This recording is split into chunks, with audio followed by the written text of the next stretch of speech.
오늘 말씀은 마태복음 11장 25절에서 30절까지 말씀입니다. 예수 안에서 쉼을 얻는 자라는 제목으로 말씀을 나누겠습니다. 먼저 오늘 본문을 읽어드리겠습니다.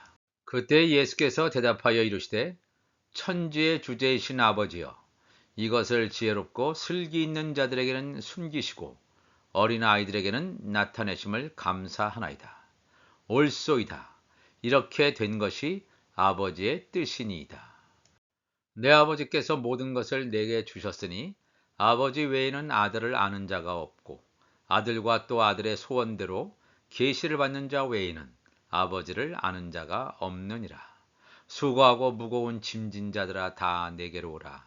내가 너희를 쉬게 하리라. 나는 마음이 온유하고 겸손하니 나의 멍에를 메고 내게 배우라. 그리하면 너희 마음이 쉼을 얻으리니 이는 내 멍에는 쉽고 내 짐은 가벼움이라 하시니라. 아멘.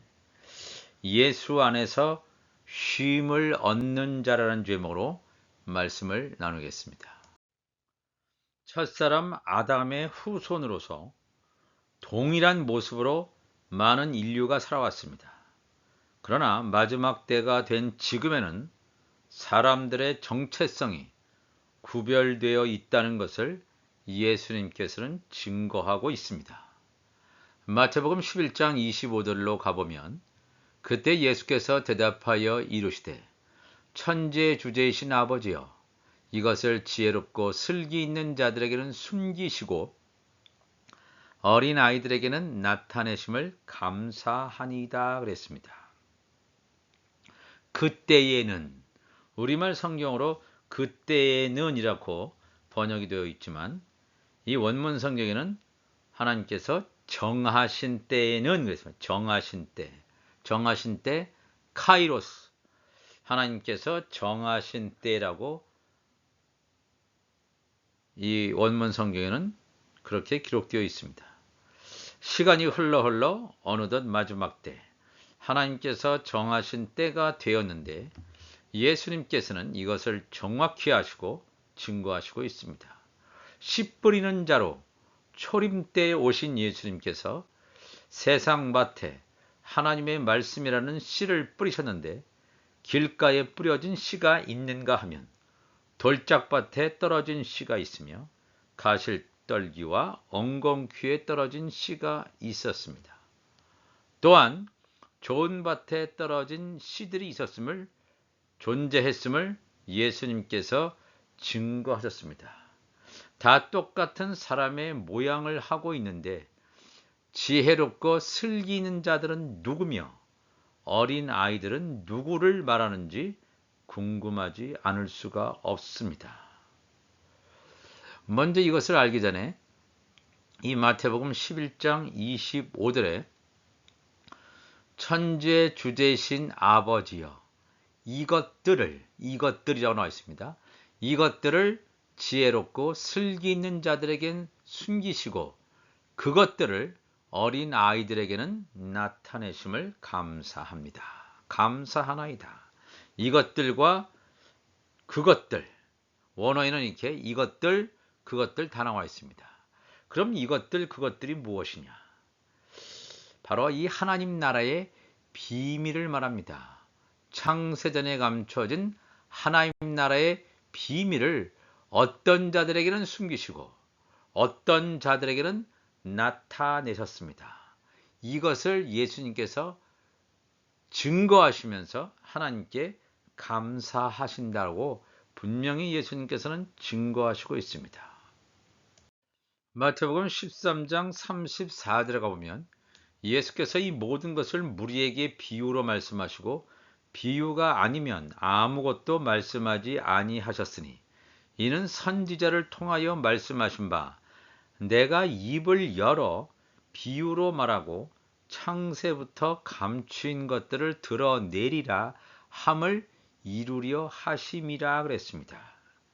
창세부터 감추인 것들을 드러내는데 어떠한 자들에게는 여전히 감춰져 있고 어떤 자들에게는 그것이 열려서 알게 된다는 것입니다. 여기서 말하는 어린 아이들은 누구입니까? 천국의 비밀을 아는 것이 허락된 자들입니다. 지혜롭고 슬기 있는 자들, 이들은 세상의 지식에는 뛰어날 수 있습니다. 세상을 다스리는 자일 수 있습니다. 그러나 하나님 나라의 영적인 지식에는 무지한 자들입니다. 율법 아래에 있는 자, 초등학문에는 밝지만 천국의 비밀에는 다가설 수 없는 자, 무지한 자, 더 정확히는 천국의 비밀에 들어가는 것이 허락되지 않은 자라고 성경은 우리에게 증거하고 있습니다. 마태복음 13장 10절 가보면 제자들이 예수께 나와 이르되 어찌하여 그들에게 비유로 말씀하시나이까? 대답하여 이르시되 천국의 비밀을 아는 것이 너희에게는 허락되었으나 그들에게는 아니 되었나니 무릇 있는 자는 받아 넉넉하게 되되 없는 자는 그 있는 것도 빼앗기리라 그랬습니다. 천국의 비밀을 아는 것이 허락된 자가 있는가 하면 그것이 금지되어 있는 자가 있다는 것입니다. 그러므로 내가 그들에게 비유로 말하는 것은 그들이 보아도 보지 못하며 들어도 듣지 못하며 깨닫지 못함이라. 천국의 비밀이 허락되어지지 않은 자에게는 그 말씀을 아무리 보려고 해도 들으려고 해도 깨달을 수 없다는 것입니다. 이사야의 예언이 그들에게 이루어졌으니 일러스되 너희가 듣기는 들어도 깨닫지 못할 것이요 보기는 보아도 알지 못하리라. 이 말씀을 보고 깨닫는다는 것은 죄 사함을 얻게 된다는 것입니다. 죄 사함을 얻게 된다는 것은 하나님의 나라에 들어간다는 것입니다. 그러나 말씀을 듣기는 들어도 깨닫지 못한다라고 하는 것은 죄 사함이 없다라고 하는 것입니다. 죄 사함을 받지 못하는 자는 하나님의 나라에 들어가지 못한다라고 하는 것입니다. 마태복음 11장 26절에 뭐라고 말씀하시냐면 옳소이다. 이렇게 된 것이 아버지의 뜻이다 그랬습니다. 자칭 슬기롭고 지혜 있다고 하지만 하나님 나라의 비밀이 허용되어지지 않은 자가 있는가 하면 어린아이들, 여기서 이 어린아이라고 하는 것은 이 사람의 나이가 어리다 그런 뜻이 아니라 아직 하나님의 나라 말씀에는 어린, 아직 성숙하지 못한, 장성하지 못한 하나님의 아들들을 말합니다. 어린아이지만 하나님 나라의 비밀이 허용이 되어 있는 자, 하나님 나라 천국문에 들어가도록 선택되어진 자를 말합니다. 이렇게 된 것이 하나님의 뜻이다 그랬습니다. 우리가 이것을 잘 알아야 됩니다. 선택받은 자가 있는가 하면 선택받지 못한 자가 있음을 분명히 증거하고 있습니다. 천국의 비밀이 우리에게 열려 있다라고 하는 것은 이 세상에 어떤 것을 주고도 바꿀 수 없는 하나님의 크신 은혜가 아닐 수 없습니다. 사단 마귀는 물질로 장난칩니다. 왜냐하면 사람의 마음이 물질로 쏠려 있기 때문에 그렇습니다. 우리가 살아가는 이때는 굉장히 앞으로 혹독한 시대에 살아갑니다. 물질이 사라지고 자기의 물질이 빼앗겨지는 전무후무한 시대, 지금까지 역사상 이러한 것이 없었던 굉장히 엄청난 통제사회로 진입하고 있음을 우리가 깨달아야 됩니다. 돈이 만능인 이 시대에 그러나 돈보다 더 엄청난 것은 하나님의 말씀이 그 속에 담겨져 있느냐, 담겨져 있지 않느냐, 이게 결정되는 그러한 시대에 살고 있음을 우리가 깨달아야 됩니다. 돈이 우리를 살리지 못합니다. 하나님의 말씀이 우리를 살린다고 하는 것입니다. 요한일서 3장 9절 보면 하나님께로부터 난 자마다 죄를 짓지 아니하나니 이는 하나님의 씨가 그의 속에 거하며 하나님의 말씀의 씨가 거하며 그도 범죄하지 못하는 것은 육의 생명, 가운데서 말씀이 떨어지기 때문에 육이 죽고 영이 살게 되는 것입니다. 말씀을 깨닫음으로 말미암아 육의 허물이 벗겨집니다. 죄를 범할 수가 없는, 죄라고 하는 것은 예수 그리스도를 믿지 않는 게 죄인데, 하나님으로부터 난 자는 예수 그리스도가 믿어집니다. 믿어야지 해서 믿는 것이 아니라 믿어지는 것입니다. 하나님의 씨가 그 속에 있기 때문에. 그러므로 하나님의 자녀들과 마귀의 자녀들이 드러나나니, 무릇 의를 행하지 아니하는 자라, 또는 그 형제를 사랑하지 아니하는 자는 하나님께 속하지 아니하니라 그랬습니다. 하나님의 자녀들과 마귀의 자녀들이 분명히 구별되어 있음을 사도 요한은 증거하고 있습니다.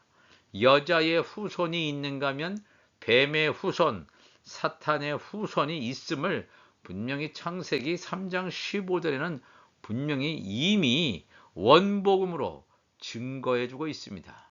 마태복음 11장 27절에 모든 것을 내게 주셨으니 아버지 외에는 아들을 아는 자가 없고 아들과 또 아들의 소원대로 계시를 받는 자 외에는 아버지를 아는 자가 없다라고 분명히 예수님께서는 말씀하시고 있습니다.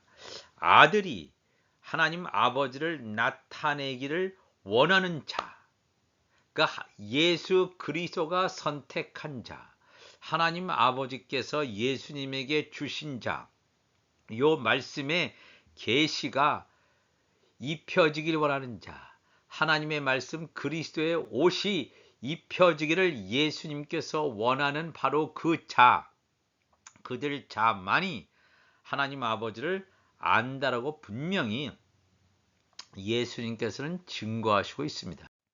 갈라디아서 4장 1절 이하 보니까 내가 또 말하노니 유업을 이을 자가 모든 것의 주인이나 하나님 나라의 상속자이신 예수님도 모든 것의 주인이죠.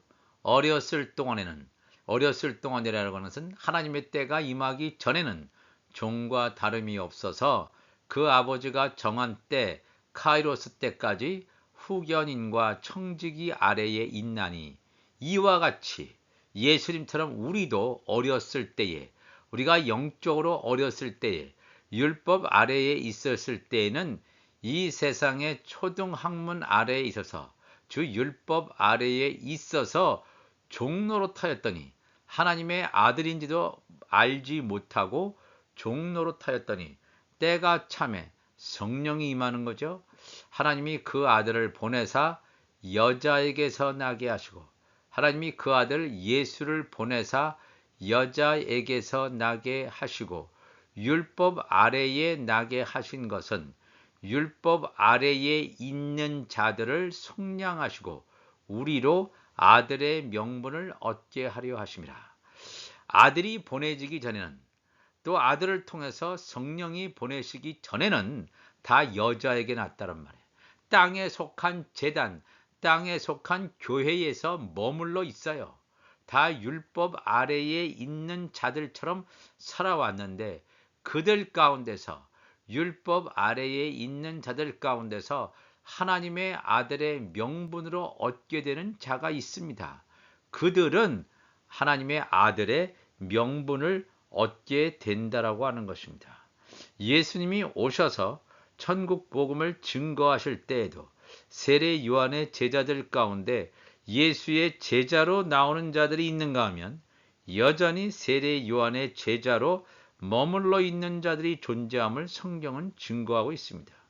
율법 아래에 있다가 하나님의 아들의 명분으로 세워지는 자가 있는가 하면, 여전히 율법 아래에 머물러 있는 자, 아들의 명분으로 세워지는 자가 있는가 하면, 아들의 명분으로 세워지지 않고 그냥 종으로 있는 자들이 있음을 분명히 사도 바울은 또 주의 말씀을 우리에게 증거해 주고 있습니다. 마태복음 11장 28절에 가보면 수고하고 무거운 짐진 자들아 다 내게로 오라. 내가 너희를 쉬게 하리라. 나는 마음이 온유하고 겸손하니 나의 멍에를 메고 내게 배우라. 그리하면 너희 마음이 쉼을 얻으리니 이는 내 멍에는 쉽고 내 짐은 가벼움이라 하시니라 그랬습니다.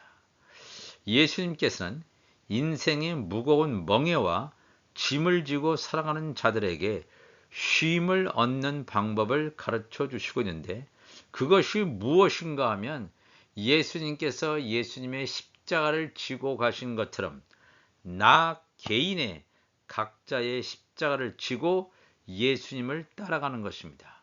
십자가를 진다라고 하는 것은 나의 육이 죽고 영이 사는 그 길을 가는 것입니다.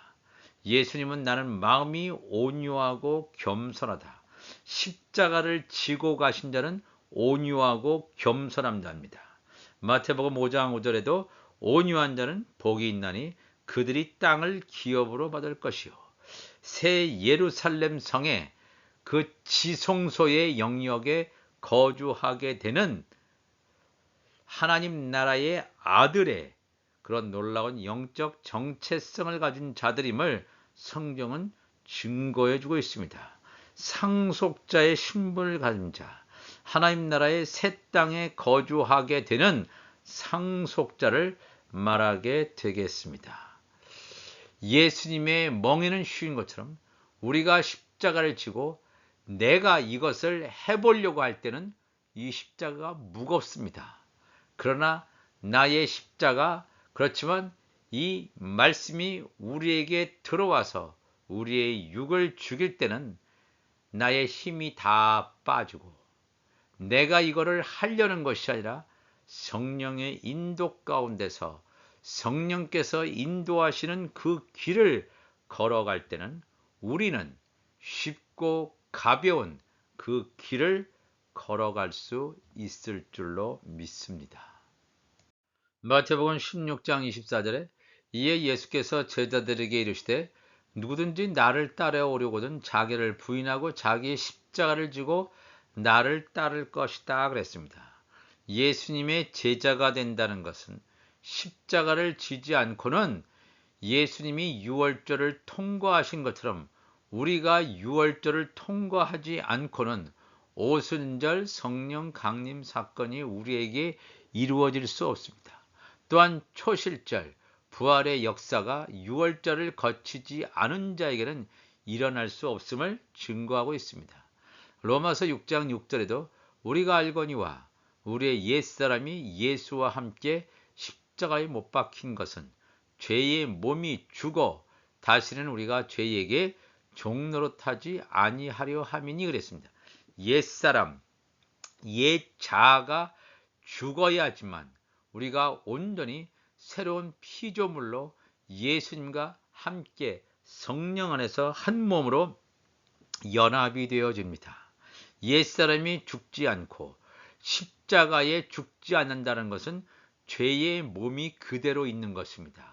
하늘에 속한 교회의 머리이신 예수님과 하늘에 속한 교회의 몸인 우리가 하늘에 속한 교회의 몸이라면 죄의 몸이 되어서는 안 됩니다.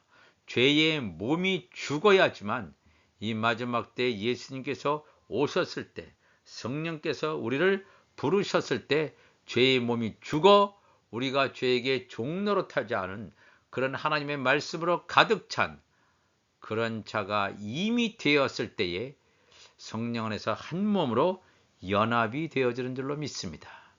로마서 8장 10절에도 또 그리스도께서 너희 안에 계시면 몸은 죄로 말미암아 죽은 것이나 우리의 옛사람은 그리스도께서 계신다는 것은 말씀이 계신다는 거예요. 말씀이 계시면 우리 안에 거하시면 우리의 육신 옛사람은 죽은 것이나 영은 의로 말미암아 살아있다 그랬습니다. 바로 이렇게 되는 자들이 휴거되는 자입니다. 들림받는 자들이라고 하는 것을 성경은 우리에게 증거해 주고 있습니다. 이들에게 주어지는 축복이 뭐냐 하면 쉼을 얻게 된다. 안식을 얻게 된다 이런 것입니다. 다시 말하면 하나님께서 주시는 영원한 안식에 들어간다라고 하는 것입니다. 7일의 영원한 안식. 7이라고 하는 것은 완전수죠. 우리가 살고 있는 이 시대는 우리가 지금 6의 수에 살고 있습니다. 사람의 시간대에 살고 있습니다. 아직 영원한 안식에 들어가지 못한 상태에 살고 있습니다. 그러나 예수님께서 오시고 우리가 추수되어주고 영원한 하나님 나라에 들어간다라고 하는 것은 7일의 영원한 안식에 들어가는 놀라운 축복을 받는다는 것입니다. 히브리서 4장 3절 가보면 이미 믿는 우리들은 저 안식에 들어가는도다. 제 7일의 영원한 안식에 들어가는도다. 예수를 믿는 자들은 그가 말씀하신 바와 같으니 내가 노하여 맹세한 바와 같이 그들이 내 안식에 들어오지 못하리라. 목이 뻣뻣한 자, 하나님의 말씀을 거부하는 자, 예수 그리스도를 믿지 않는 자, 하나님의 약속의 말씀이 그 안에 인쳐져 있지 못하는 자, 영원한 제7일의 안식에 들어오지 못한다라고 말하고 있습니다. 세상을 창조할 때부터 그 일이 이루어졌느니라. 제7일에 관하여는 어딘가에 이렇게 일렀으되 하나님은 제7일에 그의 모든 일을 쉬셨다 하였으며 제7일의 영원한 안식에 하나님께서는 들어가 계심을 증거하고 있습니다. 또다시 거기에 그들이 내 안식에 들어오지 못하리라 하였으니 그러면 거기에 들어갈 자들이 남아 있거니와 복음 전함을 먼저 받은 자들은 순종하지 아니함으로 말미암아 들어가지 못한다라고 그랬습니다. 자기가 지혜롭다고 생각하는 자, 슬기롭다고 생각하는 자, 이 세상이 어떻게 진행된다는 것은 알고 있다고 생각하지만 하나님의 말씀의 영적인 지식에 대해서는 무지한 자, 순종하지 않은 자, 이들은 영원한 제7의 안식에 들어가지 못한다라고 그랬습니다. 그러나 이 세상 지식, 그런 것에 대해서는 무지한다 할지라도 하나님의 말씀을 온전히 깨닫고 우리 안에 하나님의 집으로 예배한 우리 안에 하나님의 말씀, 성령의 기름이 온전히 담아져 있는 자는 영원한 제7의 안식에 완전수 7의 안식에 들어가는 그런 안식에 이미 들어간 자임을 성경은 증거하고 있습니다. 오늘 이 말씀을 통해서 우리는 어떤 자가 되길 원합니까? 선택받은 자, 선택받지 못한 자가 있습니다. 오늘 우리가 이 말씀을 통해서 하나님의 놀라운 뜻이 우리에게 인쳐지고 하나님의 뜻을 순종하며 나아가는 우리 모두가 되시기를 주님의 이름으로 축원합니다. 예수 안에서 쉼을 얻는 자, 예수 안에서 안식을 얻는 자는 어린아이들과 같이 그 마음에 하나님의 말씀이 인쳐져 있는 자, 그리스도의 의의 옷으로 입혀진 자, 육이 죽고 영이 산 자임을 우리가 기억하며 하나님의 말씀을 온전히 먹고 마심으로 말미암아 이 마지막 때를 준비하는 하나님의 지혜로운 자들이 되시기를 주님의 이름으로 축원합니다. 기도하시겠습니다. 하나님 아버지 감사합니다. 오늘도 귀한 말씀을 함께 나누었습니다. 예수 안에서 안식하는 자가 되게 하여 주옵소서. 이 세상이 소란스럽습니다. 거짓 선동이 가득합니다. 진리보다는 거짓과 흑암, 어두움이 가득 덮고 있는 이 시대 가운데서 영적인 분별을 하게 도와주시고 말씀으로 조명함으로 성령께서 조명하여 주심으로 온전히 하나님의 뜻을 깨닫고 그 길로 걸어가게 하여 주옵소서. 감사하며 예수님의 이름으로 기도합니다. 아멘.